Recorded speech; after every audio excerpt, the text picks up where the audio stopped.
Bonjour à tous, nouvelle petite vidéo d'autonomie. Donc cette fois cela concerne l'isolation de notre maison positive. Donc pour le moment elle n'est pas tout à fait parce qu'on a encore beaucoup de travaux et qu'elle n'est pas terminée bien sûr.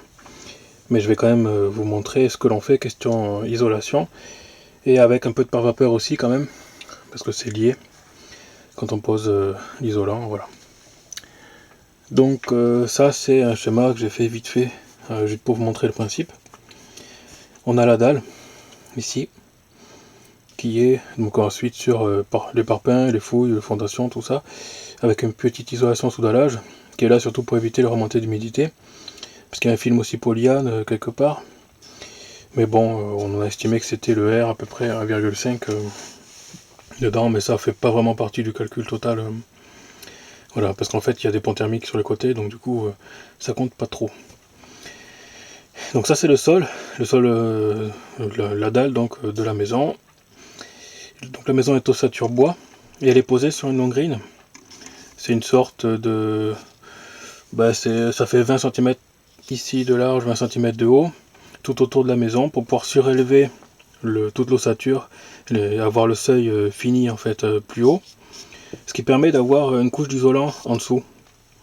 À la place de ça, on aurait très bien pu descendre la dalle plus bas dans le sol et quand même le système de longrine pour avoir une surélévation.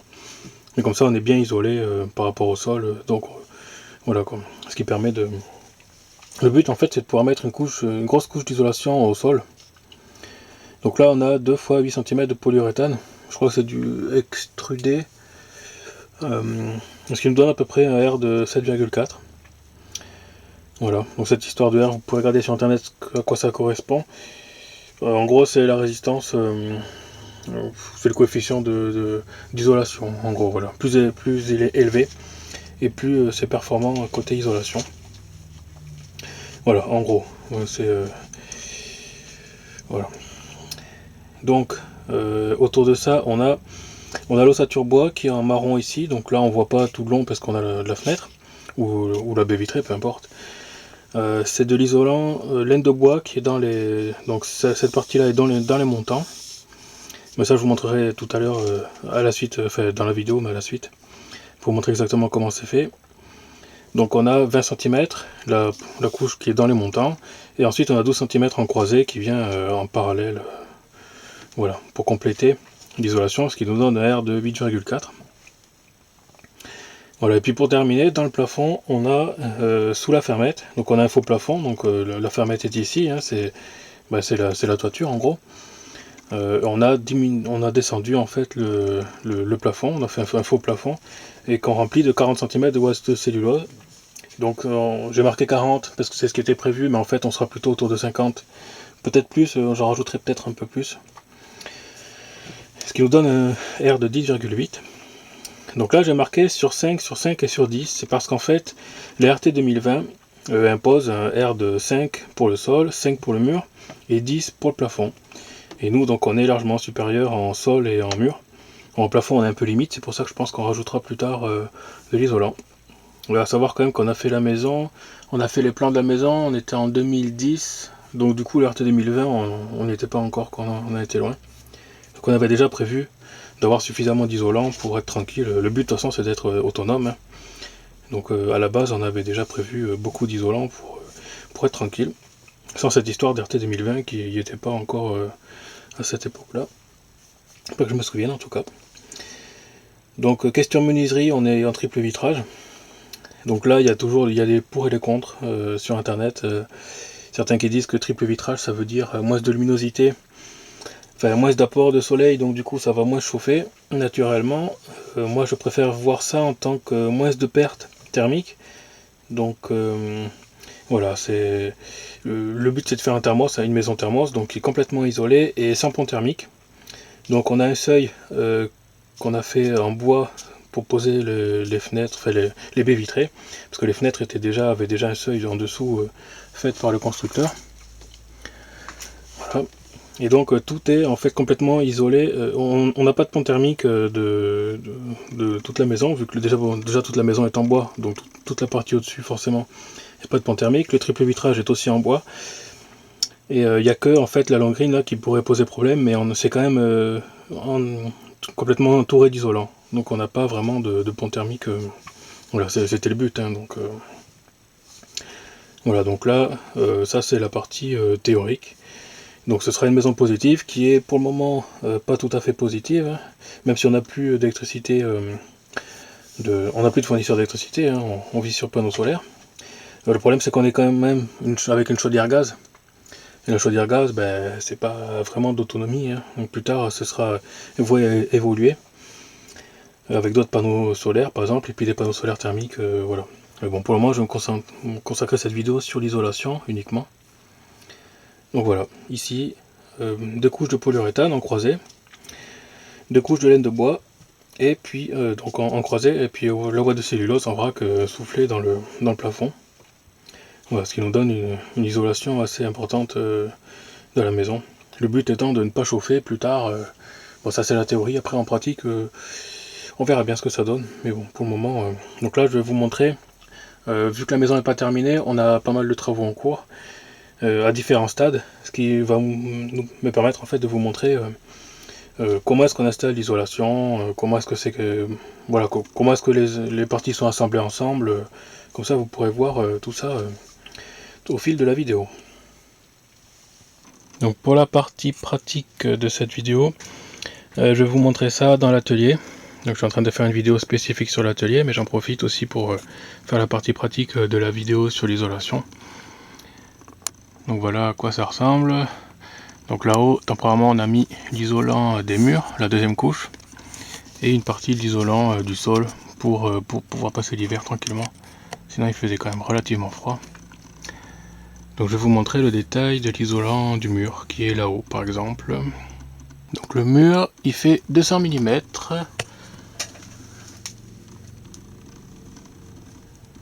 Voilà, et il a été comblé avec une première couche d'isolant. On peut voir ici derrière le pare-vapeur là. Donc cet isolant c'est du 200 mm d'épaisseur, c'est la laine de bois comme j'ai déjà expliqué.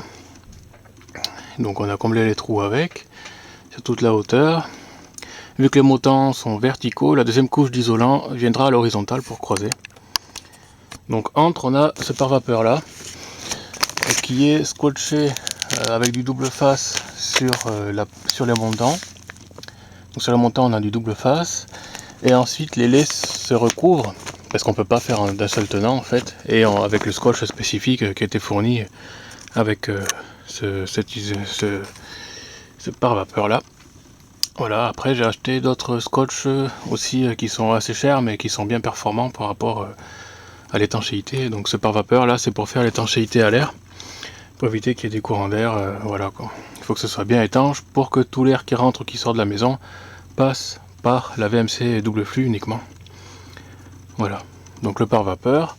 Derrière on a la première couche d'isolant et devant il y aura la deuxième couche d'isolant qui sera croisée. Donc ça ce sera pour le mur. Alors bien sûr le pare-vapeur doit être raccordé avec le plafond et avec le sol, donc je vous montre ça à la suite. Donc là j'ai commencé à isoler le sol. Donc l'isolant est posé sur le sol et puis croisé. Donc la première couche d'isolant, je voulais mettre du scotch partout pour faire l'étanchéité à l'air, et c'est scotché avec le pare-vapeur qui est sur le côté. Donc ça c'est le pare-vapeur qui passe comme ça à l'horizontale, puis qui est derrière. Donc là c'est la deuxième couche d'isolant, donc c'est de la laine de bois, voilà, qui est pas de ce côté. Comme ça je peux vous montrer en fait les deux. Voilà, donc ça c'est quand l'isolant est terminé sur la gauche là, et sur la droite il est pas. Donc on peut voir la liaison du pare-vapeur, et quand on regarde un peu plus en détail, donc ça c'est la longrine, c'est-à-dire en fait c'est la hauteur qui est faite, parce que pour pouvoir mettre les deux couches d'isolant par terre, il fallait surélever les portes, les fenêtres, tout ça, pour avoir un sol assez, une épaisseur de sol assez grosse, à cause de l'isolant, parce que l'isolant est quand même épais. Donc 2 couches d'isolant plus ensuite le sol, donc soit une chape, soit du plancher bois en fonction de la pièce. Donc il fallait surélever tout ça. Donc ça c'est la longrine. Par dessus on a la lisse basse. Bon, on le voit pas, c'est derrière, mais c'est du bois qui est sur une bande d'arase. Donc là on peut voir la bande d'arase. c'est pour éviter les remontées d'humidité. Et donc le pare-vapeur du mur, je l'ai scotché sur la bande d'arras. Et tout est scotché, jointé partout, sur les fenêtres, c'est pareil. Tout est scotché partout absolument. Tous les trous, s'il y a un truc qui tombe, il faut tout scotcher, il faut absolument tout scotcher partout.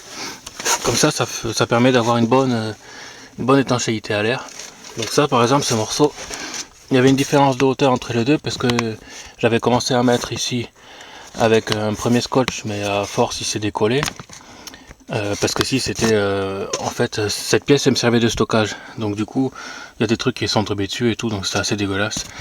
Donc là avec la différence de hauteur j'ai dû bien scotcher ici pour absolument éviter toutes les fuites d'air qu'il pourrait y avoir. Donc voilà, autour des poteaux c'est pareil, donc toujours, donc ça c'est la première couche d'isolant.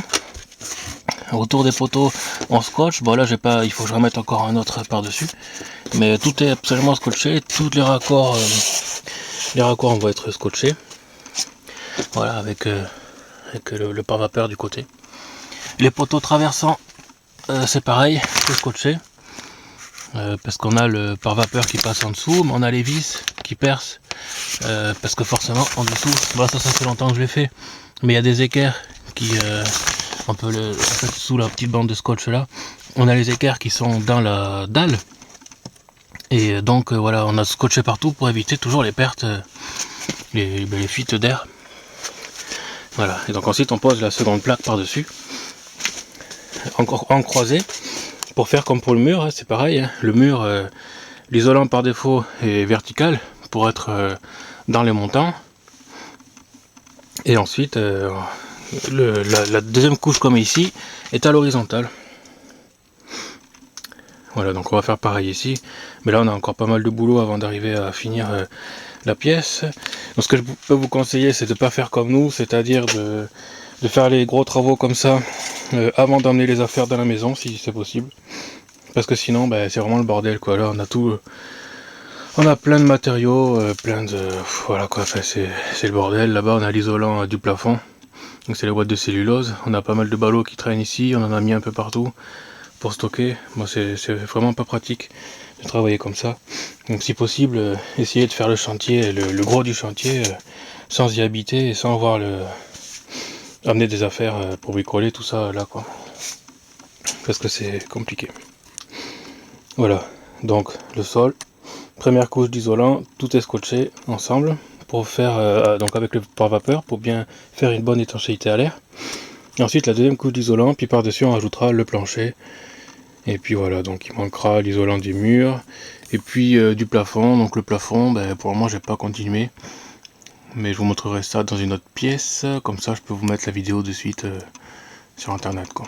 Parce que là ça va nous prendre encore beaucoup de temps pour terminer cette pièce. Donc comme ça vous pourrez voir assez tôt la vidéo. Une petite précision quand même, donc ça c'est pas écologique. Je crois que c'est du polyuréthane extrudé, quelque chose comme ça. J'avais pas d'autre choix, parce que sinon, ce que j'avais trouvé sur internet, c'était l'équivalent, enfin c'était du liège. Mais le liège, c'est plus cher. Et c'est moins performant en épaisseur, je veux dire.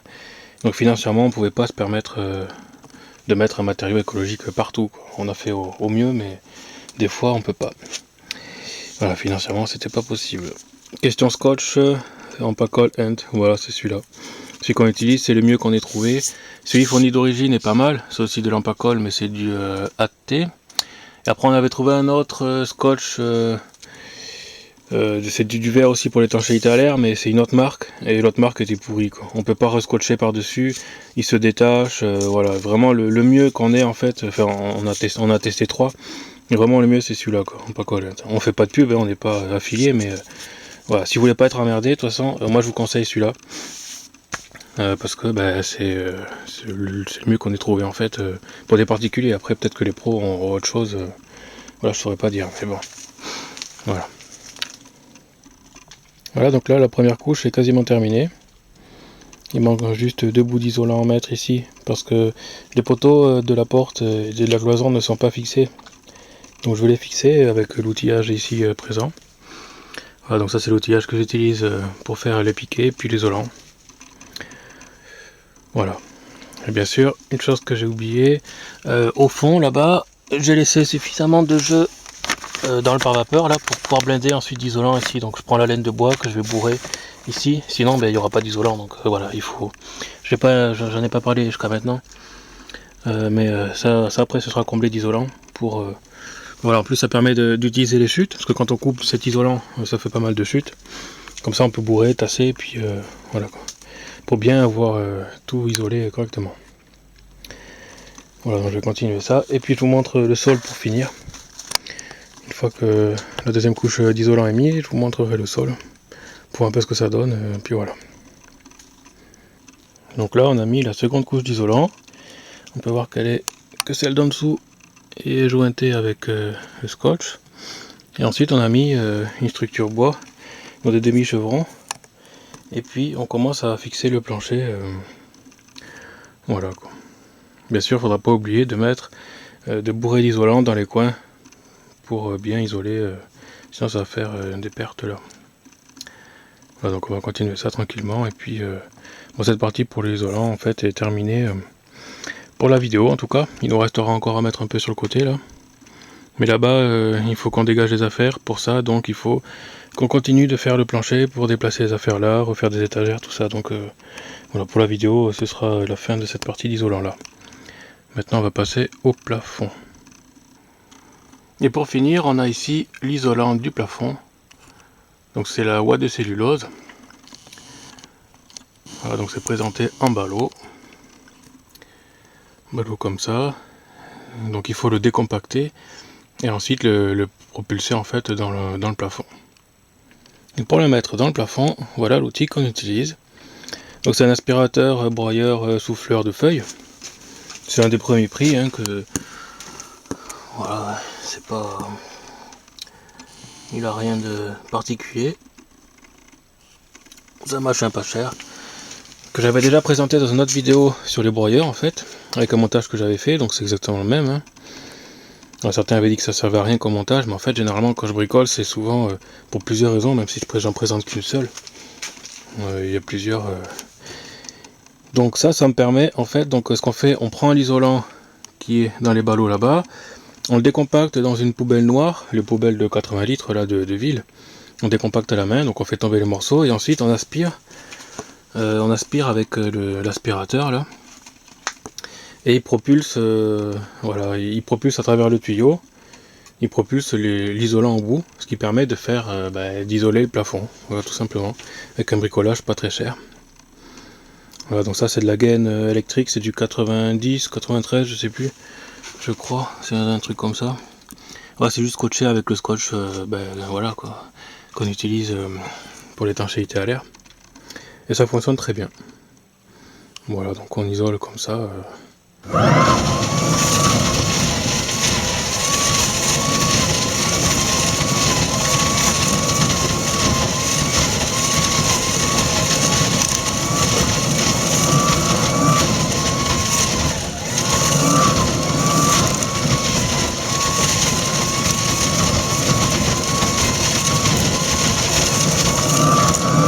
Alors ici on est dans la salle de bain et on avait commencé le plafond, donc je profite pour vous montrer. On a donc, on met des lithos et puis des demi-chevrons à l'horizontale pour pouvoir clouter en fait, faire pointer le lambris dedans. Mais vu qu'il faut une bonne étanchéité à l'air, on fait pas ça n'importe comment, on met du double face. Donc je sais pas si on voit bien, on a du double face, voilà, qu'on colle sur les demi-chevrons ici. Pour pouvoir mettre le pare-vapeur, donc le pare-vapeur c'est le même que pour le mur. Pareil, donc bien sûr c'est jointé avec le mur. Bon là on a mis une partie de la cloison, donc du coup je peux pas vous le montrer, mais voilà, on peut voir un bout de scotch au bout là-bas, c'est parce que c'est le mur qui remonte et qui est scotché avec le plafond. Voilà, donc il est plaqué contre. Et ensuite on met le lambris et on le pointe avec un pistolet à clous sur air comprimé. Voilà, on le pointe dedans. Ce qui fait qu'en fait quand la pointe se met dans le pare-vapeur, le pare-vapeur lui est noyé dans la colle. Ça permet de faire l'étanchéité à l'air en fait et d'avoir la pointe qui est bien dans la colle. Voilà. Enfin, à mon avis je pense que c'est assez efficace. Et voilà, donc on fait comme ça parce que sinon de toute façon on n'avait pas trop le choix. Après on peut voir qu'on a les trous pour l'éclairage, détecteur pour l'allumage automatique, tout ça. Donc là on utilise des pots de fleurs. Alors je sais pas si on va bien le voir là. Donc en fait il est dessous le pot de fleurs, et par dessus donc on a les gaines qui arrivent par dessus le pot de fleurs, hein, donc ça peut te faire retourner. Et on a rajouté une couche de pare-vapeur dessus, puis tout est scotché pareil avec le pare-vapeur du plafond, histoire d'avoir pareil une bonne étanchéité. Et le fait d'avoir une cloche comme ça permet de pouvoir loger les fils, d'avoir le culot de l'ampoule, tout ça qui soit dedans, quoi. Donc là on va peut-être le voir mieux de l'intérieur ici. Voilà, hein, c'est un simple pot de fleurs, acheté à 1 € pièce, même pas. Et puis donc ça permet de mettre après les spots ou les détecteurs de mouvement, donc pour l'allumage automatique de pas mal de pièces, des pièces où on fait que se déplacer, quoi. Voilà. Donc ça fonctionne plutôt bien. Ça permet en plus d'avoir de la chaleur comme ça qui se dissipe, qui touche pas l'isolant. À savoir que de toute façon on utilise du spot LED 12 volts, donc ça chauffe vraiment très peu. C'est l'avantage des LED en fait, c'est que déjà une bonne durée de vie, puis voilà quoi. Donc là on peut voir qu'on en a une. Voilà. Donc voilà pour la petite partie plafond.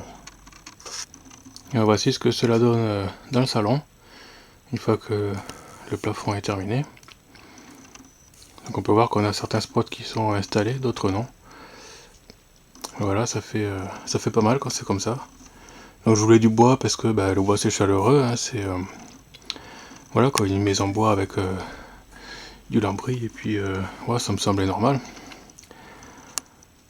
Donc voilà, après ça rend bien ici, la pièce est assez grande en plus, donc dans le salon c'est pas mal. Il reste encore pas mal de travaux, mais le salon est quand même bien équipé pour le moment.